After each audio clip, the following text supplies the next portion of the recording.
Thus ends the intermission.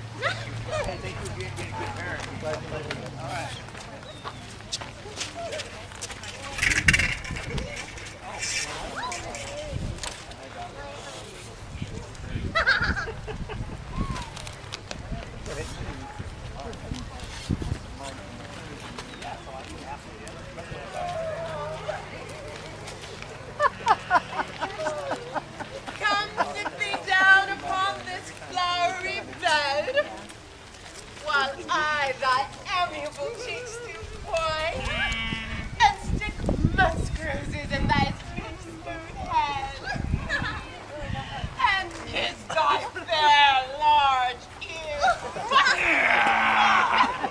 My gentle boy. Where's Peace Blossom? Steady. Scratch my head, Peace Blossom. Where's Monsieur Cobweb? Ready. Monsieur Cobweb. Good Monsieur. Get you your weapons in hand and give me a ready Dumblebee on the top of a thistle. And, good Monsieur, bring me the honey bag. Do not stretch too much in the action, Monsieur. And, good Monsieur, have a care the honey bag break not. I will be loath for you to be overflown with the honey bag, Signor. Where's Monsieur Mustard Seed? Ready! Give me your neat mustard seed. Pray you will leave your courtesy, good Monsieur. What's your will? Nothing, good Monsieur, but to help Cavalry Peace Blossom to scratch. Oh, I must to the barber's, for methinks I am marvelous hairy about the base, and I am such a tender ass that if my hair do but tickle, I must scratch. What, wilt thou hear some music, my sweet love? I have a reasonable good ear in music. Let's have the tongs and bows. Or say, my sweet love, what thou desirest to eat. Truly a peck of provender. Oh, I could munch your good dry oats. Methinks I have a great desire to a bottle of hay. Good hay, sweet hay hath no fellow. I have a venturous fairy who shall seek the squirrel's horn and fetch thee new nuts. I had rather have a handful or two of dried peas. But pray you, let none of your people stir me. I have an exposition of sleep come upon me. Sleep thou, and I will wind thee in my arms. Fairies, be gone and be always away. So doth the woodbine the sweet honeysuckle gently entwist. The female ivy so embrings the barky fingers of the elm. Oh, how I love thee! How I dote on thee! Welcome, gentle Robin.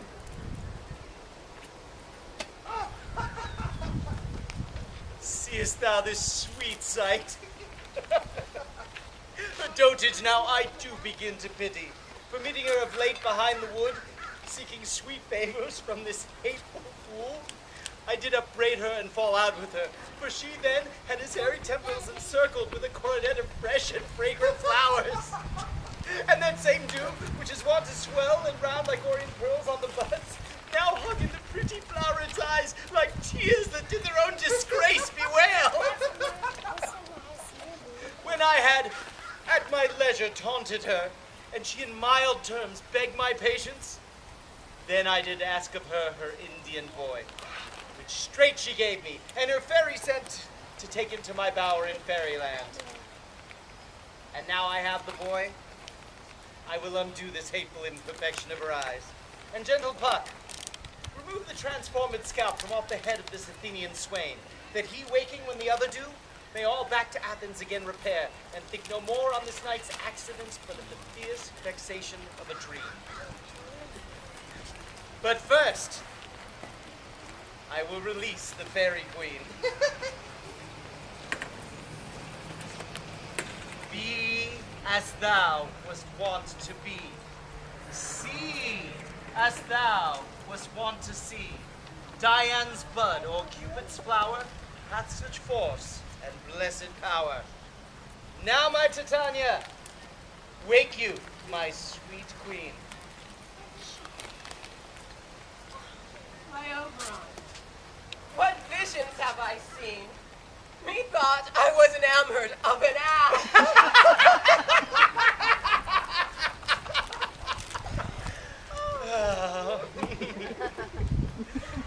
There lies your love. How came these things to pass? Silence a while. Remove the head of this transformed scout. Titania, music call. Music such as Thomas sleep. Music, ho! Music such as Thomas sleep. Now when thou wakest with thine own fool's eyes too. Come, my queen, take hands with me, and rock the ground whereon these sleepers be. Now thou and I, new in amity, will tomorrow midnight solemnly dance into Theseus' house triumphantly, and bless it to all fair prosperity. There shall all the couples be wedded with Theseus, all in jollity. My very king, attend and mark. I do hear the morning lark. Then, my queen, in silence sad, trip we after the night shade. We the globe can compass soon, swifter than the wandering moon. From my lord and in our flight, tell me how it came this night, that I sleeping here was found with these mortals on the ground.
Find out the forester, for now our observation is performed, and since we have the veywood of the day, my love shall hear the music of my hounds.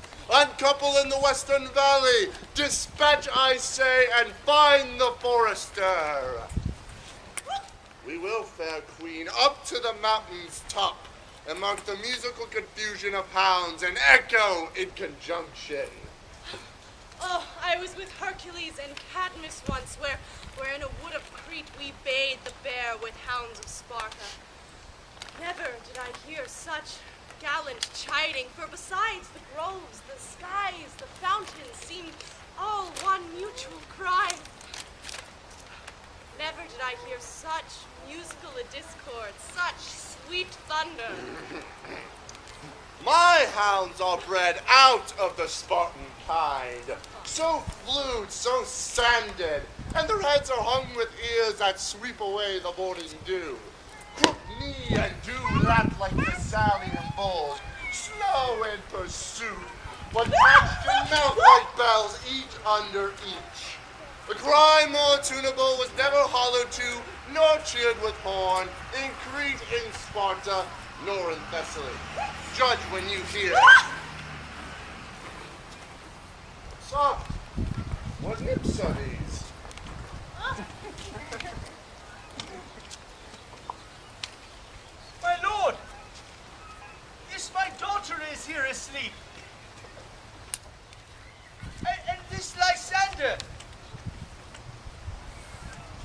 This Demetrius is.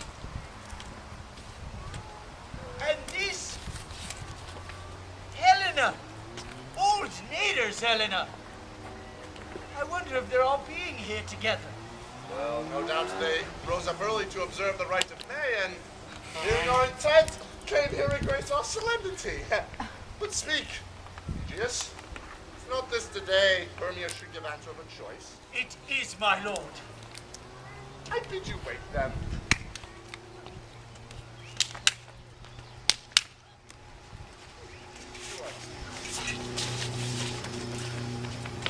Good morrow, friends. St. Valentine is past.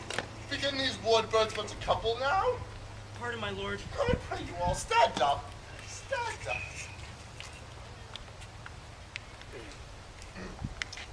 I know you two are rival enemies. How comes this gentle concord of the world that hatred is so far from jealousy do sleep by hate and fear no enmity? I am, my lord. I shall reply amazedly, half sleep, half waking, but as of yet I cannot truly say how I came here. But as I think, for truly what I speak, and so it is. I came with Hermia hither. Our intent was to be gone from Athens, where we might without the peril of the Athenian law. Enough! Enough, my lord, you have enough! I beg the law of Athens on his head! They would have stolen away! They would have thereby, Demetrius, defeated you and me! You of your wife, and me of my consent! I consent that she should be your wife! My lord, fair Helen told me of their flight, of this their purpose hither to this wood, and I in fury hither followed them. Fair Helen in fancy following me. But my lord, I wot not by what power, but some power it is, my love to Hermia melted as the snow. Seems to me now as the remembrance of an idol god, whose in my childhood I did dote upon. And all the faith, the virtue of my heart, the object and the pleasure of mine eye is only Helen. To her, my lord, was I betrothed, there I saw Hermia, but like in sickness did I loathe this food, but as in health, come to my natural taste, now I do wish it, love it, long for it, and will forevermore be true to it. Fair lovers, you are fortunately met. Of this discourse we will more here anon. Aegeus, I will overbear your will. For the temple by and by with us, these couples shall eternally be knit. And of the morning now is something worn, our purpose hunting shall be set aside. Away with us to Athens 3 and 3. We'll hold a feast and great solemnity. Come, Hippolyta. These things seem strange and undistinguishable. Like far-off mountains turned into clouds. Methinks I see things with parted eyes when everything seems double. And so methinks, and I have found Demetrius like a jewel, my own and not my own. Are you sure we are awake? It seems to me that yet we sleep, we dream. Do you not think the Duke was here and bid us follow him? Yeah, and my father. And Hippolyta. And he did bid us follow to the temple. Why then we are awake. Let's follow him. By the way, let us recount our dream.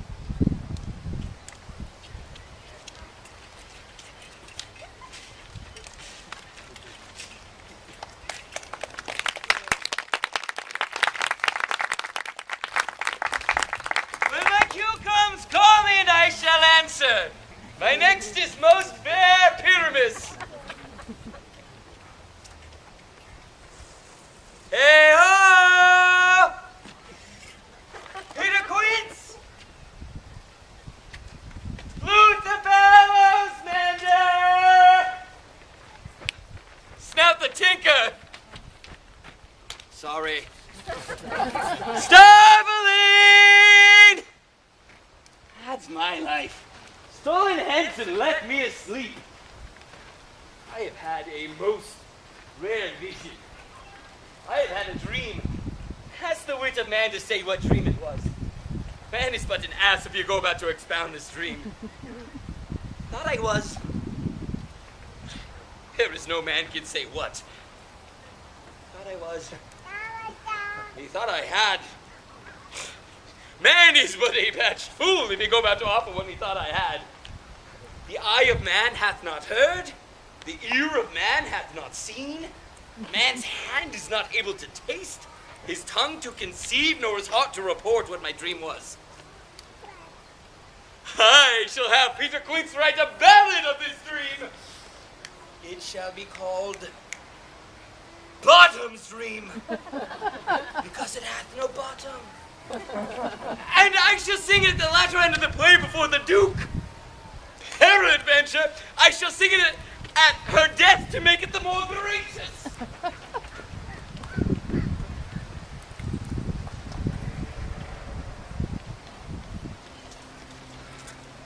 Have you sent to Bottom's house? Is he come home yet? He cannot be heard of. Out of doubt, he is transported. If he comes not, then the play is marred. It goes not forward, doth it? It is not possible. You have not a man in all of Athens that can discharge Pyramus but he. No, he has simply the best wit of any handicraft man in Athens. And the best person, too. Oh, he's the very paramour of a sweet voice. You must say paragon. A paramour is, God bless us, a thing of naught. Masters! Masters! The Duke is coming from the temple, and 2 or 3 lords and ladies more married. If our sport had gone forward, we'd all been made men. Oh, sweet bully bottom. He had lost 6 pence a day during his life. He would not escape 6 pence a day. And the Duke had not given him 6 pence a day in playing Pyramus. I'll be hanged. Oh, he would have deserved it. 6 pence a day in Pyramus or nothing. Where are these lads? Where are these hearts? Most courageous ally! Oh, masters, I am to discourse wonders. But ask me not what, for if I tell you, I am no true Athenian. I will tell you everything right as it fell out. Not a word of me. All that I will say is that the Duke hath dined. Get your apparel together, new strings to your beards, new ribbons to your pumps. Meet presently at the palace, for the short and long is our play is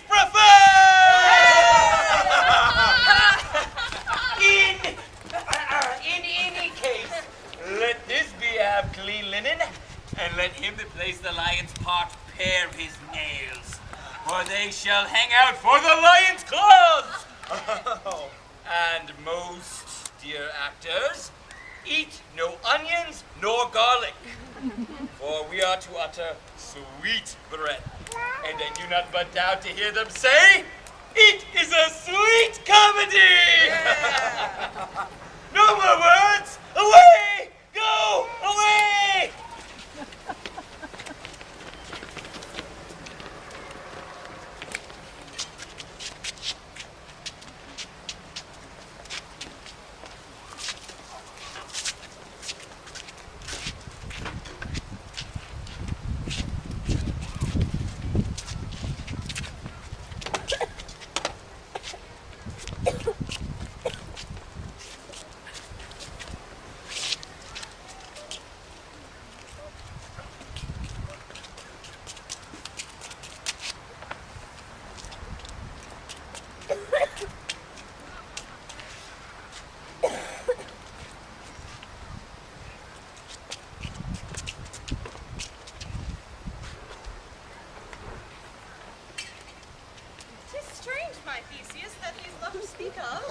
More strange than true. I never may believe these antique fables nor these fairy toys. Lovers and madmen have such seething brains, such shaping fantasies that apprehend more than cool reason ever comprehends. The lunatic, the lover, and the poet are of imagination more compact. One sees more devils than pastel can hold. That is the madman. The lover, all is frantic, sees Helen's beauty in a brow of Egypt. The poet's eye in fine frenzy rolling doth glance from heaven to earth, from earth to heaven. And as imagination bodies forth the forms of things unknown, the poet's pen turns them into shapes, and gives to every nothing a local habitation and a name. Such tricks hath strong imagination, that if it would but apprehend some joy, it comprehends some bringer of that joy. Or in the night, imagining some fear? How easy is a bush? Suppose a bear. But all the story of the night told over, and all of their minds transfigured so together, more witness it than fancies images, and grows to something of great constancy, howsoever strange and admirable. Here come the lovers full of joy and mirth. Joy, gentle friends. Joy and fresh days of love accompany your hearts. More than to us waiting your royal walks, your board, your bed. Come now, what masks, what dances shall we have to wear away this long age of 3 hours between our after supper and bedtime? Where is our usual manager of mirth? What revels are in hand? Is there no play to ease the anguish of a torturing hour?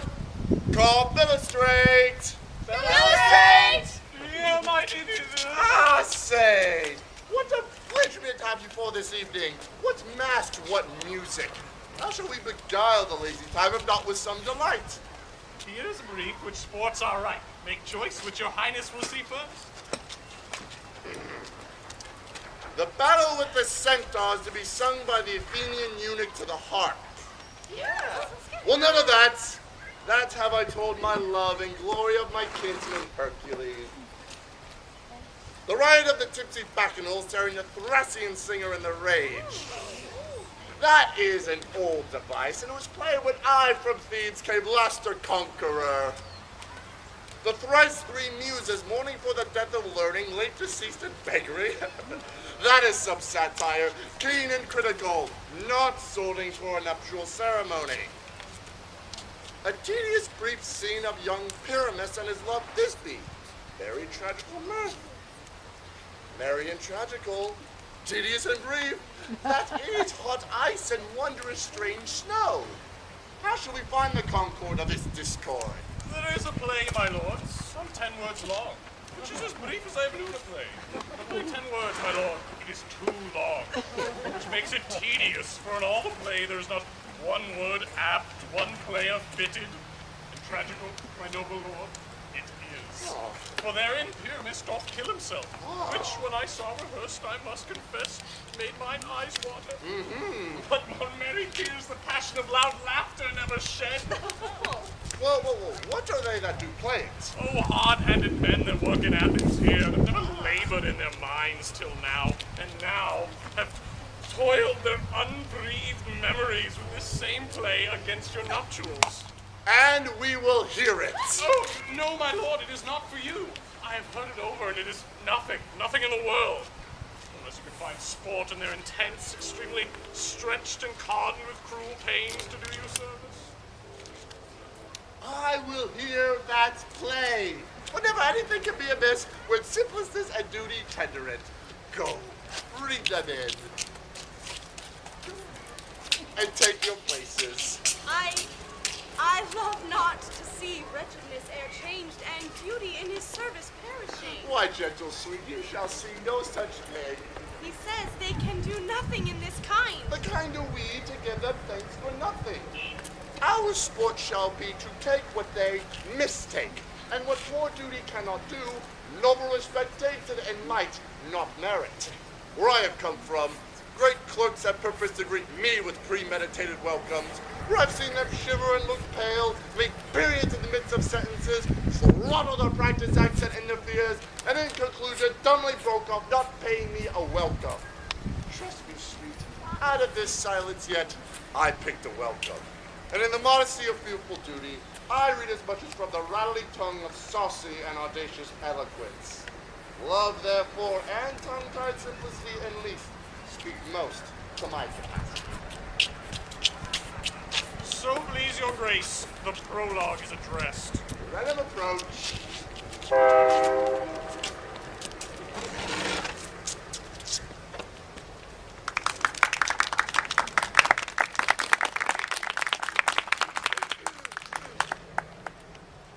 If we offend, it is with our goodwill that you should make. We come not to offend, but with our goodwill to show our simple skill. That is the true beginning of our end.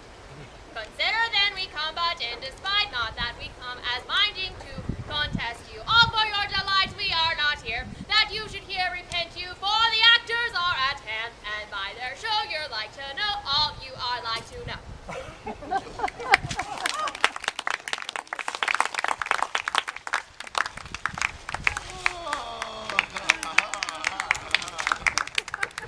this fellow doth not stand upon points. He hath read his prologue like a rough colt. He knows not the stop. Good moral, my lord. It's not enough to speak, but to speak true. Ah, indeed. He hath read his prologue like a child on a recorder, in sound, but not properly. His speech was like a tangled chain, nothing impaired, but all discordant. Who is next?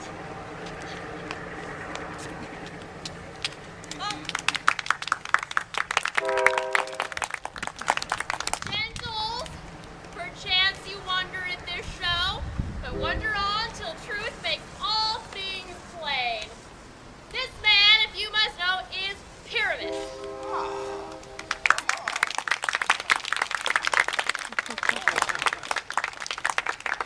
This beauteous lady, Thisbe, is certain.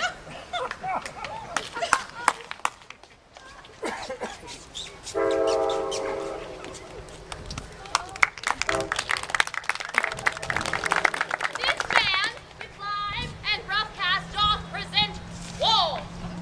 That vile wall which did to keep these lovers sunder, and through wall's chink they are but tint to whisper. At the which let no man wonder at this man, with dog, bush of thorn, and lanthorn presented moonshine. For by moonshine these lovers did think no scorn to meet at Ninnis' tomb, there to woo. This grisly beast which lie in height by name.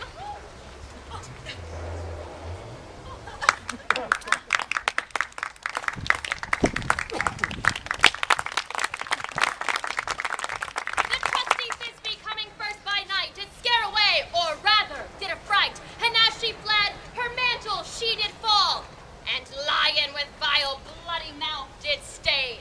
Anon comes Pyramus, sweet youth and tall, and finding his trusty Thisbe's mantle slain, whereat with bloody blameful blade, he bravely broached his boiling breast, and Thisbe, tarrying in a mulberry shade, his dagger drew and died. At the which let lion, moonshine, wall, and lovers twain at large discourse, while here they do remain.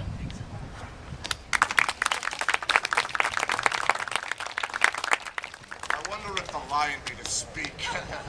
No wonder, my lord. One lion may when many have.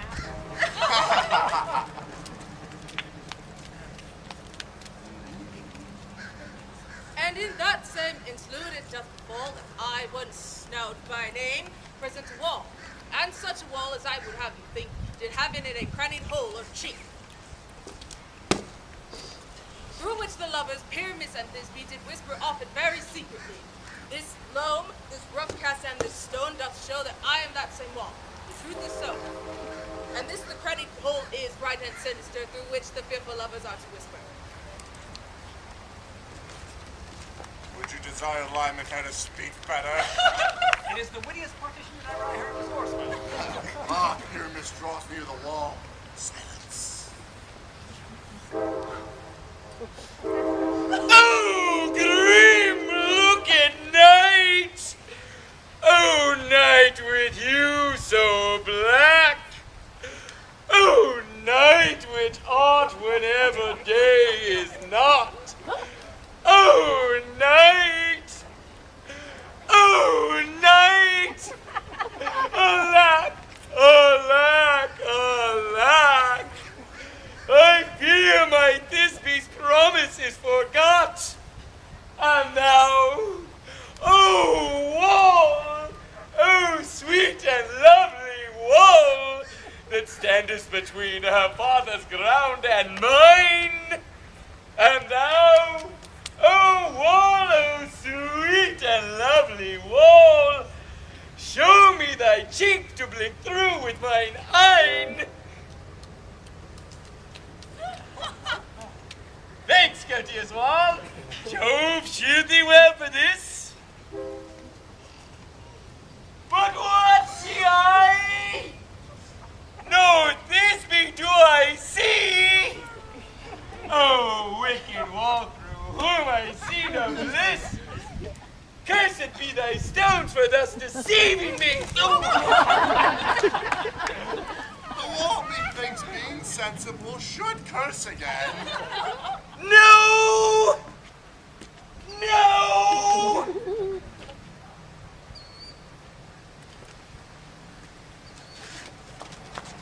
No! In truth, sir, he should not. Deceiving me is Thisbe's skill. She is to enter, and I am to spy her through the wall. You shall see it will fall just as I told you. Yonder she comes. Oh, full often hast thou heard my moan for parting my fair Pyramus and me. My tearing lips have often kissed thy stones with lime and hair knit up in thee. I see a voice. Now shall I to the wall, and I can spy and hear my Thisbe's face. Thisbe! My love, thou art my love. I think. Thinkest what thou wilt? I am thy lover's grace, and like Lymander am I trusty still. And I like hell until the fates me kill. Not Shuffleist of Procrus was so true. Not Shackleless the Procreus I to you. Kiss me through the hole of this vile wall. I kiss the wall's hole, not your lips at all. Wilt thou at Ninny's tomb meet me straight away? Thy life, thy death, I come without delay.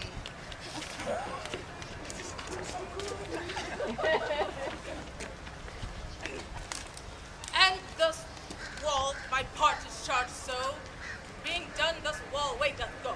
How is the heel down between the two neighbors? No remedy, my lord, when walls are so willful to hear without warning. This is the silliest stuff that ever I've seen. The best in this kind are but shadows, and the worst are no worse than imagination. Amend them. It must be their imagination then, and not yours. If we imagine no worse of them than they of themselves, then they pass for excellent men. Here come two noble beasts, and a man and a lion.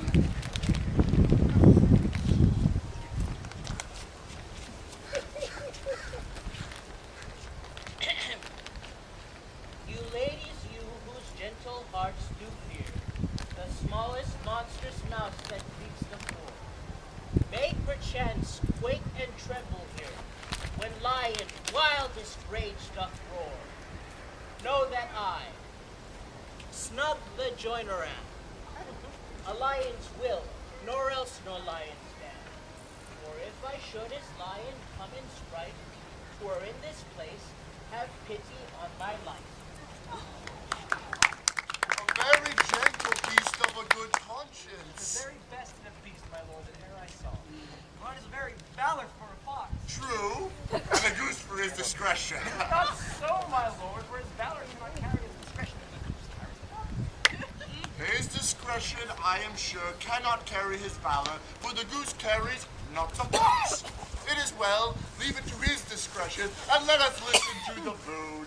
This lanthorn doth the horned moon present. He should have worn the horns on the head. There is no crescent, his horns are invisible within the circumference. This lanthorn doth the horned moon present. Myself, the man in the moon, do seem to Oh, this is the greatest dare of all the rest. The man should be put into the lanthorn. How is it else the man in the moon? He dares not come there for the candle, for you see it is already in snuff. I grow weary of this moon. Would he would change. It appears by his full light of discretion he is in the wane. But yet, in courtesy and all reason, we must stay the time. Proceed, moon. All that I have to say is that the lanthorn is the moon, I, the man in the moon, this thorn bush, my thorn bush, and this dog, my dog. By all means, you can get the lantern, for all these are in the moon. Oh, silence, here comes Thisbe. This is all Nanny's doom. Where is my love? Well run, Thisbe! Well shown, no, truly the moon shines with a good face. Oh, well moused, lion! And then came Pyramus. And suddenly the lion vanished. Oh. Sweet moon, I thank thee for thy sunny beams. I thank thee, moon, for shining now so bright. For by thy gracious golden glittering gleams, I trust to take up truest this be sight. Put stay! Oh, spite! But mark for night! What dreadful dole is here? Eyes, do you see? How can it be? Oh, dainty duck, oh dear! Thy mental good? What? Stained with blood?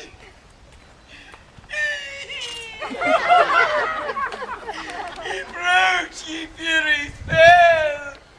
Oh, fates! Come, come! Cut thread and thrum! Quail, crush, conclude, and quail! This passion and the death of a dear friend would go near to make a man look sad. Oh, be shrew my heart, but I pity the man. Oh!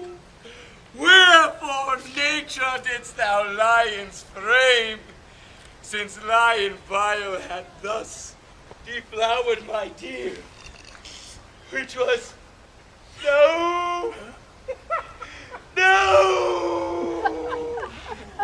which was fairest dame that ever lived, that loved, that liked, that looked with cheer.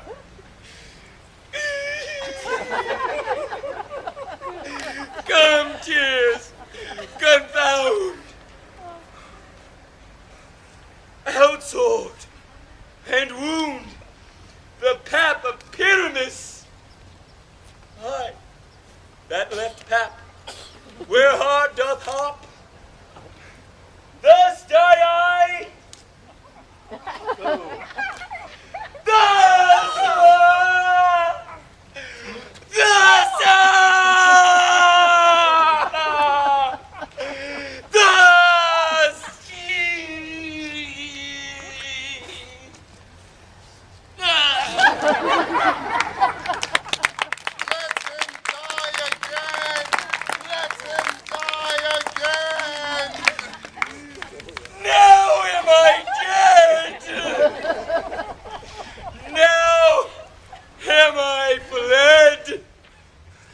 My soul is in the sky. Tongue, lose thy light. Moon, take thy flight. Thus die I.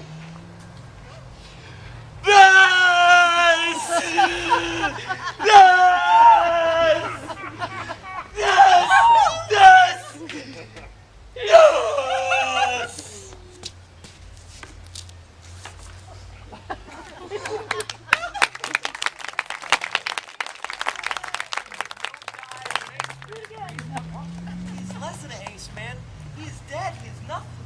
With help of a surgeon, he might yet recover and prove an ass. How chance is Moonshine gone before Thisbe can come and find her lover? Oh, she will find him by starlight.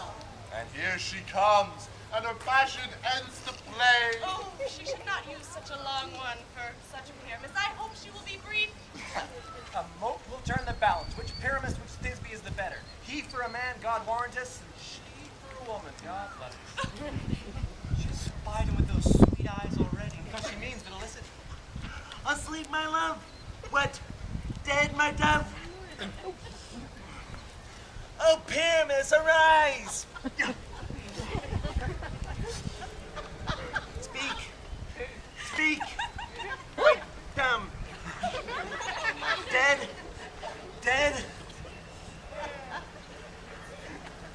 A tomb must cover thy sweet eyes, these lily lips, this starry nose, these yellow calcium. Are gone. Are gone. Lovers make moan. His eyes were as green as leeks. Oh, sisters three, come to me, with hands as pale as milk. Lay them in gore, since you have shore, with her shears his thread of silk. Tongue, not a word. Come, thrusty sword, yes, mine!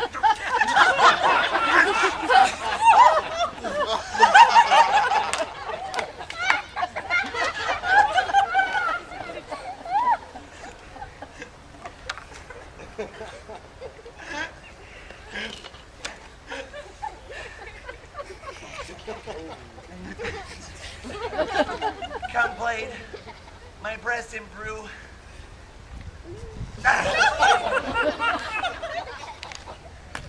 And Thisbians, and farewell, friends. Adieu. Adieu.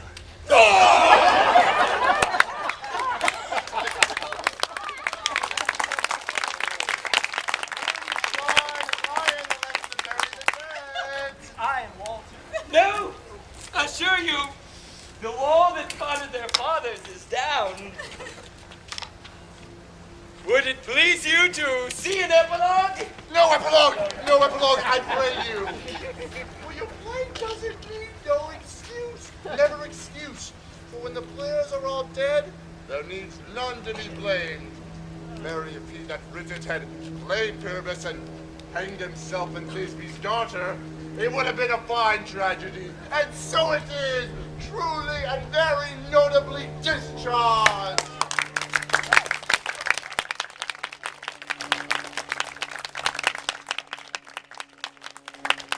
The iron tongue of midnight hath told 12.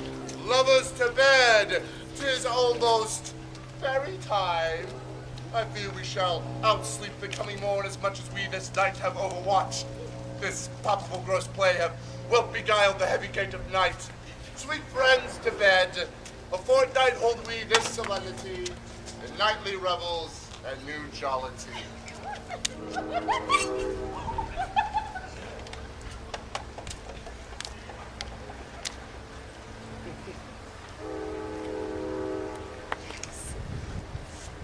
Now the hungry lion roars, and the wolf behowls the moon, whilst the plebby ploughman snores, all with weary task fordone. Now the wasted branch do grow, and the screech owl, screeching loud, puts the wretch that lies in woe in remembrance of a shroud. Now it is the time of night, that the graves are gaping wide. Every one lets forth his sprite, in the churchway paths to glide. And we fairies that do run by the triple-headed HT from the presence of a sun, following darkness like a dream. Now a frolic, not a mouse shall disturb this hollowed house. I am sent with broom before to sweep the dust behind the door. Now until the break of day, through this house each fairy stray. The best bride bed will be, which by us shall blessed be. And the issue there create ever shall be fortunate. So shall all the couples three ever true in loving be. And the plots of nature's hand shall not in their issue stand. Never mole, hair, lip, nor scar, nor mark prodigious such as are despised in nativity, shall upon their children be. With this field do consecrate. Every fairy take his gate, and each several chamber bless through this palace with sweet peace. And the owner of it blessed, ever shall in safety rest. Trip away, make no stay, meet me all by break of day.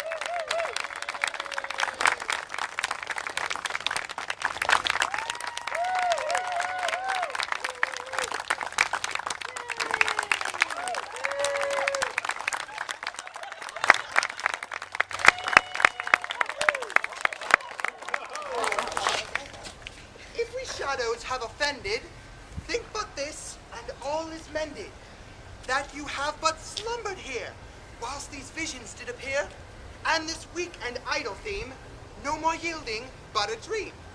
Gentles, do not reprehend, if you pardon, we will mend. And as I am an honest puck, if we have honored luck, lest escape the serpent's tongue, we will make amends ere long, else the puck a liar call. So, good night unto you all. Give me your hands if we be friends, and Robin shall restore amends.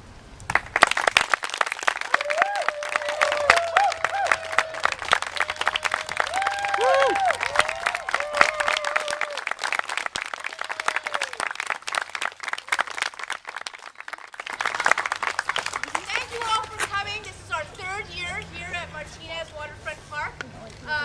We would like to thank you for coming, and we have two more productions coming up. Two more shows. We have Oakland next weekend, and then we're adding a fourth weekend actually back up to Vallejo at the Hub, where we will be charging money, but it will be indoors, so please tell your friends about that. And talking about money, I would like you to now dig deep inside your pocketbooks and your pockets and pull out all of the money that you have. And as our actors come around and ask you to put them in their hats so that we can bring you this production with this again next year. Thank you.